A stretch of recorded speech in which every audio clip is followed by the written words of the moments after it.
శ్రీనివాస గోవింద శ్రీ వెంకటేశ గోవింద. మనం చూస్తున్నది నిజంగా ఒక విగ్రహమా లేక సాక్షాత్తు ఆ శ్రీనివాసుడే ఇప్పటికీ మన కళ్ళ ముందు కొలువై ఉన్నారా?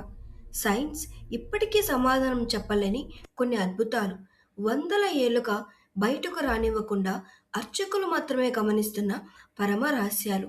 మీరు షార్ట్స్లో చూసింది మొత్తం కథ కాదు. అది కేవలం ఒక చిన్న సంకేతం మాత్రమే. ఎందుకంటే ఈరోజు వీడియోలో గర్భాలయం లోపల నిజంగా ఏం జరుగుతుంది? స్వామివారి జుట్టు వెనుక దాగి ఉన్న ఆ భయంకరమైన మర్మం ఏమిటి? మరియు గూగుల్ మ్యాప్స్లో కూడా కనిపించని ఆ రహస్య మార్గం నిజంగానే ఉందా? ఇలాంటి ఎన్నో షాకింగ్ నిజాలను ఆధారాలతో సహా ఒక్కొక్కటిగా బయటపెడతాం. ఈ వీడియోను ఎక్కడా స్కిప్ చేయకుండా చివరి వరకు చూడండి.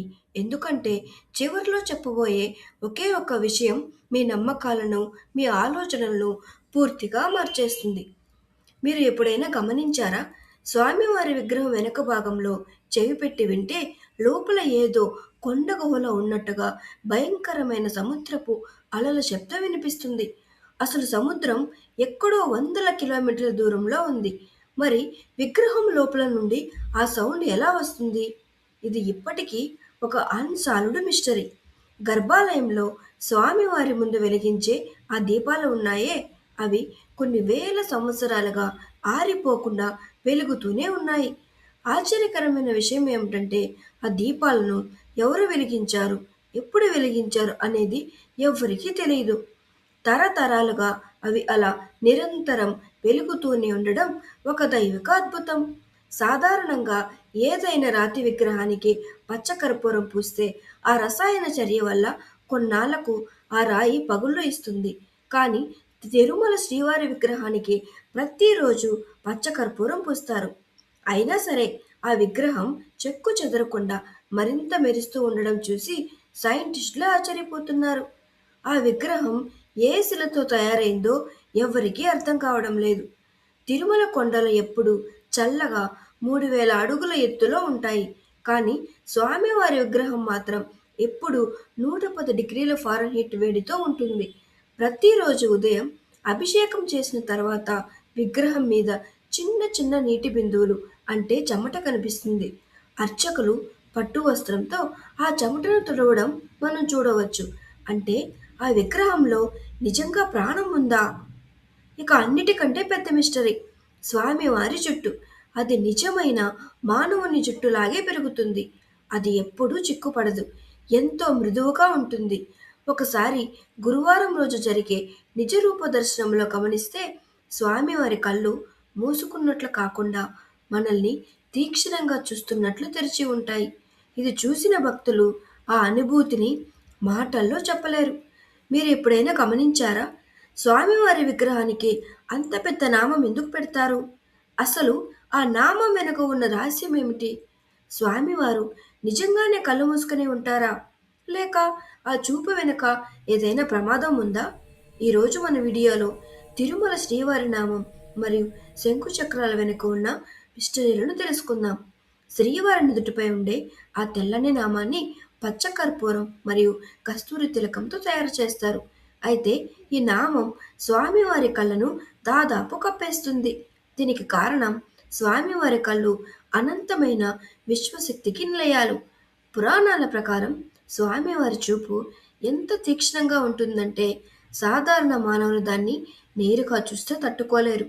అందుకే భక్తుల క్షేమం కోరి ఆ శక్తిని దక్కించడానికి నామంతో కళ్ళను కప్పి ఉంచుతారు.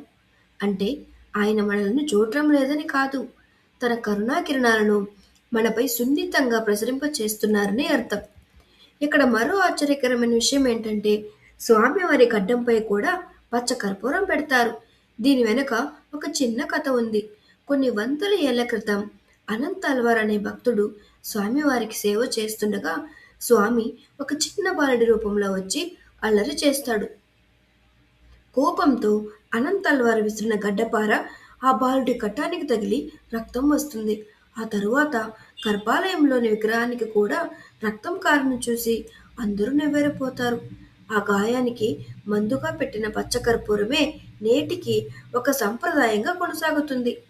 వారమంతా స్వామివారి నేత్రాలు పూర్తిగా స్పష్టంగా కనిపించకపోయినా గురువారం జరిగే ప్రత్యేక సేవల సమయంలో మాత్రమే స్వామివారు తన పూర్తి నేత్రాలతో దర్శనమిస్తారని భక్తుల నమ్మకం.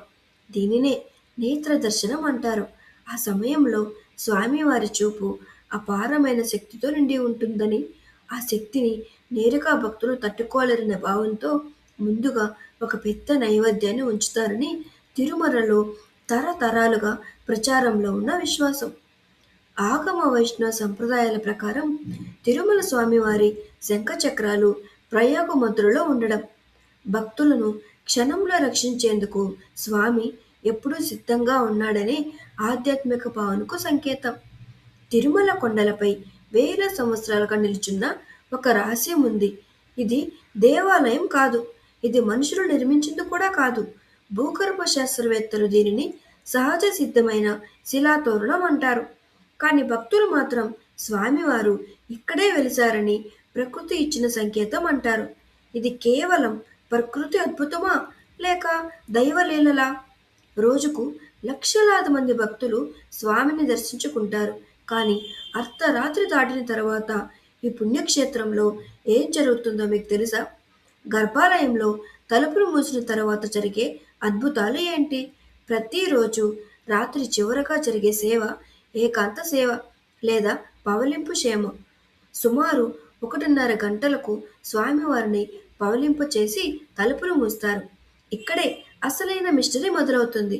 పురాణాల ప్రకారం మన తలుపులు మూసిన తర్వాత సాక్షాత్తు ఆ బ్రహ్మదేవుడు మరియు ముక్కోటి దేవతలు స్వామివారిని అర్చించడానికి దిగి వస్తారట. అందుకే అర్చకులు గర్భాలయంలో ఒక పాత్రలో నీటిని ఉంచి బయటకు వస్తారు. ఆశ్చర్యకరమైన విషయం ఏంటంటే మరుసటి రోజు ఉదయం సుప్రభాత సేవకు తలుపులు తీసేసరికి ఆ పాత్రలోని నీరు కొద్దిగా తగ్గి ఉంటుందని చెప్తారు. చూశారుగా, అందుకే తిరుమల అంటే కేవలం ఒక గుడి కాదు, అది ఒక అంతు చిక్కని అద్భుతం. భౌతిక ప్రపంచానికి దైవశక్తికి మధ్య ఉన్న ఒక ఆరది. ఈ వీడియోలో మనం చెప్పుకున్న రహస్యాల్లో మీకు ఏది బాగా నచ్చింది, లేదా మీరు తిరుమల వెళ్ళినప్పుడు మీకు కలిగిన అనుభవం ఏమిటి? కింద కామెంట్ సెక్షన్లో మాతో పంచుకోండి. ఈ వీడియో మీకు నచ్చినట్లయితే లైక్ చేసి, షేర్ చేసి, సబ్స్క్రైబ్ చేయడం మాత్రం మర్చిపోవద్దు.